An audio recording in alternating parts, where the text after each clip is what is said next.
Hello guys, welcome to Pakistani real reaction. तो कैसे हैं आप सब? उम्मीद है आप सब बढ़िया होंगे, मजे में होंगे, खुश होंगे, आबाद होंगे। हमारी दुआ यही है आप हमेशा हंसते रहें, मुस्कुराते रहें, खुद भी खुश रहें, दूसरों को भी खुश रखें। मेरा नाम है मुदस्सिर। मैं मुबश्शिर। सो गाइस, तुर्की के सबसे बड़े दुश्मन को भारत ने अपनी खतरनाक मिसाइल देकर निकाल दी तुर्की की चीखें। तो भाई साहब, तुर्की की चीखें निकाल के रख दी है भारत ने। मतलब उसके सबसे बड़े जो दुश्मन है उसको मिसाइल दे के। यार भाई, भारत से किसको?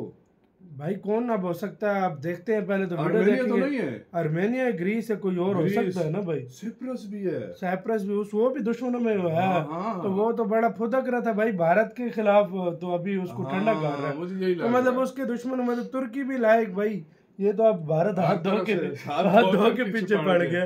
और सही नुकसान उनकी एयरलाइंस बैन कर दी, क्या कुछ नहीं छोड़ा यार। कुछ नहीं किया, मतलब सब कुछ उनका खत्म हो गया।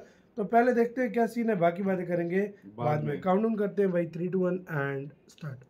Sorry, start. भारत जितना दर्द इस समय पाकिस्तान को दे रहा है, ठीक उतना ही दर्द पाकिस्तान के परम मित्र तुर्की को भी देने की कोशिश कर रहा है। और कुछ मामलों में तो भारत सफल भी रहा, जैसे कि तुर्की के टूरिज्म और एविएशन इंडस्ट्री का बॉयकॉट। लेकिन इतने से क्या होगा? तुर्की ने भारतीय शहरों पे हमला करने के लिए अपने मिसाइल ड्रोन पाकिस्तान को मुहैया किए थे, ताकि भारत के बड़े शहरों को नुकसान पहुंचाया जा सके।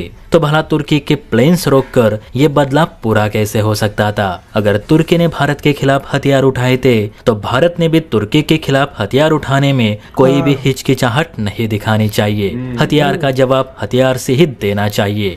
जी हाँ दोस्तों, कल तुर्की ने भारत विरोध में पाकिस्तान की मदद की थी, तो उसी का जवाब देते हुए भारत भी तुर्की विरोधी ग्रीस की मदद कर रहा है, वो भी अपनी मोस्ट लीथल मिसाइल देकर। दरअसल खबर निकल कर आ रही है कि भारत ने तुर्की के सबसे बड़े दुश्मन यानी ग्रीस को एयरबेस उड़ाने वाली मिसाइलों की ऑफर की है। और इसकी पुष्टि खुद ग्रीस की मीडिया ने की है। देखिए आपके सामने ग्रीस न्यूज एजेंसी यानी ग्रीक सिटी टाइम्स का आर्टिकल है, और जिसमें साफ साफ लिखा है कि तुर्की के खिलाफ जारी विवाद में ग्रीस का समर्थन करते हुए भारत ने ग्रीस को अपनी क्रूज मिसाइल्स की ऑफर की है। ग्रीस सिटी टाइम्स की रिपोर्ट में दावा किया गया है कि भारत ने long range land attack cruise missile यानी LRLACM की आपूर्ति के लिए ग्रीस को एक अनौपचारिक प्रस्ताव दिया है। ये दावा उस वक्त किया गया जब हाल ही में भारतीय वायुसेना प्रमुख AP सिंह ने ग्रीस का दौरा किया था। ग्रीस सिटी टाइम्स ने ये खुलासा डिफेंस न्यूज ANDN के हवाले से किया है। रिपोर्ट में कहा गया है कि LRLACM सबसे एडवांस मिसाइल है, जिसका पहले से भारतीय सेना इस्तेमाल कर रही है। दावे के मुताबिक ग्रीस की राजधानी एथेंस में आयोजित डिफेंस एग्जीबिशन DFEA 2025 में भारतीय प्रतिनिधियों ने ग्रीस को एक अत्याधुनिक हथियार प्रणाली यानी long range land attack cruise missile की पेशकश की है, जिसकी रेंज 1500 किलोमीटर तक बताई जा रही है। भारत की ये मिसाइल अपने साथ परमाणु, गैर परमाणु, यहाँ तक कि बायोलॉजिकल वॉरहेड भी ले जा सकती है। पिन पॉइंट एक्यूरेसी और हाई मनोवेरेबिलिटी के साथ हमला करने की अपनी खासियत की वजह से ही इसे गेम चेंजर मिसाइल मानी जा रही है। रिपोर्ट्स के मुताबिक इस मिसाइल से ग्रीस काफी आसानी से तुर्की एयरबेस, रडार इंस्टॉलेशन और एयर डिफेंस सिस्टम को निशाना बना सकता है। और अगर मेरा अंदाजा सही है तो ये DRDO की निर्भय सबसोनिक क्रूज मिसाइल ही है जो भारत ग्रीस को ऑफर कर रहा है, क्योंकि फिलहाल भारत के पास निर्भय ऐसी क्रूज मिसाइल है जो 1500 किलोमीटर तक सटीक निशाना लगाने में सक्षम है।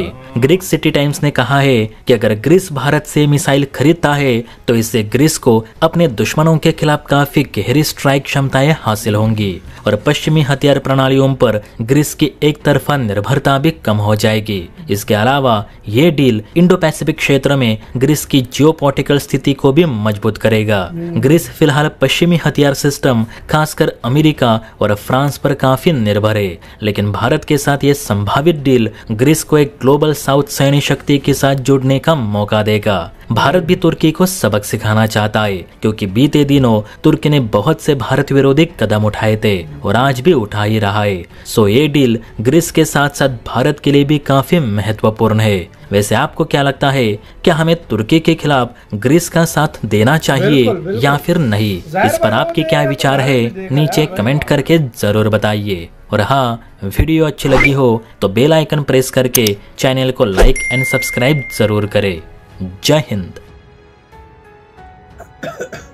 इसी के साथ यार वीडियो खत्म। ओरिजिनल वीडियो का लिंक मिल जाएगा डिस्क्रिप्शन में। भाई सीधी सी बात है, भारत पहले उस पर एक्शन नहीं लेता था, लेकिन इस बार जब युद्ध हुआ है, जो छोटा मोटा युद्ध हुआ है, तो उसके बीच में भाई भारत ने देखा कि टोटली साथ है पाकिस्तान। सीधी सी बात पाकिस्तान का उसने देखा कि टोटली इसने साथ दिया हर मामले में, तो अब भारत क्या कर रहा है, उसके दुश्मनों का साथ देगा। और वो टिट फॉर टैट जो होता है वो सीन है भाई। साइप्रस गए हैं, वो इस वजह से गए हैं कि उनको एक मैसेज दिया है कि भाई तुम लोग जिस तरीके से, वो मोदी जी याद है वो खड़े होकर उनके पहाड़ों को दूसरी तरफ साइड पे कह रहे थे, उनकी साइड पे वो सारा कह रहे थे, वो देख रहे थे कि ये सब कुछ उड़ा देंगे। फिर ग्रीस मोदी जी पहाड़ों में खड़े होकर बोल रहे थे ये सब कुछ तुम्हारे अंडर आ जाएगा। फिर ग्रीस के साथ कह रहे हैं कि अभी निर्भय मिसाइल जो है ना वो अब हम तुम्हें देंगे भाई। डर तो वो 100 मिसाइल है और अच्छा, और वो मिसाइलें हैं जो 1500 किलोमीटर एयरबेस वगैरह ये सब कुछ तबाह मतलब जो इस्तांबुल है वो उसके साथ जुड़ा हुआ है। हाँ, उसके साथ इस्तांबुल का काम हो जाना है। मतलब इंडिया कह रहा है कि इंडिया डायरेक्ट उसको इस तरह नहीं कह रहा है तुर्की के साथ ये है वो, जो उसको चोट पहुंचानी थी इंडियन लोगों ने पहुंचा दी है।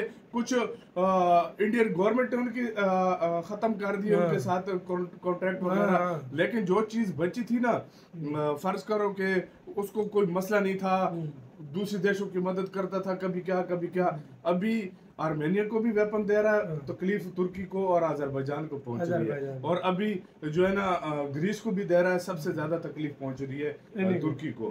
और इंडिया ने कहा है कि तुमने पाकिस्तान को वेपन दिए थे, अब मैं इन देशों को वेपन दूंगा। भारत अभी आस्ते आस्ते देखो, पहले पाकिस्तान पे काफी सारे एक्शन लिए, बिल्कुल जो इनका हुआ, इनका तो चलो एक्शन एक दूसरे पे लेते ही रहते हैं, लेकिन इस बार पहली बार ये देखने को मिला है कि पाकिस्तान के जो दोस्त हैं उन पे भी भारत ने एक्शन लिया है। ये पहली बार देखने को मिला है। आज से पहले ये चीज देखने को नहीं मिलती थी। ये एग्रेसिव स्टांस है इस बार भारत जो है बहुत एग्रेसिव आ रहा है इस बार। मतलब वो नहीं सीन रहा पहले वाला जो पुराना सॉफ्ट स्पॉट, वो सीन नहीं रहा। इस बार फुल एग्रेसिव आ रहा है, फुल एग्रेसिव, इसमें कोई शक नहीं। अब वो दौर चले गए। देखो कोई 50-60 साल हो गए पाकिस्तान के साथ जो मुद्दे चलते रहे थे। सबसे ज्यादा स्ट्रिक्ट मैं कहता हूँ जो आज तक अगर एक्शन लिया गया ना, मोदी जी ने इन दिनों लिया। ऑपरेशन सिंदूर हो गया, चाहे इंडस वाटर ट्रीटी हो गया, चाहे ट्रेड हर तरह की बैन, मेडिसिन तक बैन। पहले युद्ध भी होते थे, मेडिसिन और पानी नहीं रोकता था, इस बार वो भी रोक रहा है। और सबसे बड़ी बात, अब जो शिप सामान लेकर जाते हैं पाकिस्तान का, इंडिया ने कहा है कि वो भी हमारी पोर्ट पे नहीं होगा। उनके अंदर अगर पाकिस्तान का माल हुआ वो भी नहीं रुकने देगा। बांग्लादेश में भी एक्शन लिया, उनका गंगा वाटर ट्रीटी उनको रोक दिया। ये फर्क है यार। तो आपकी क्या राय है बताना, अपना बहुत ज्यादा ख्याल रखना। तो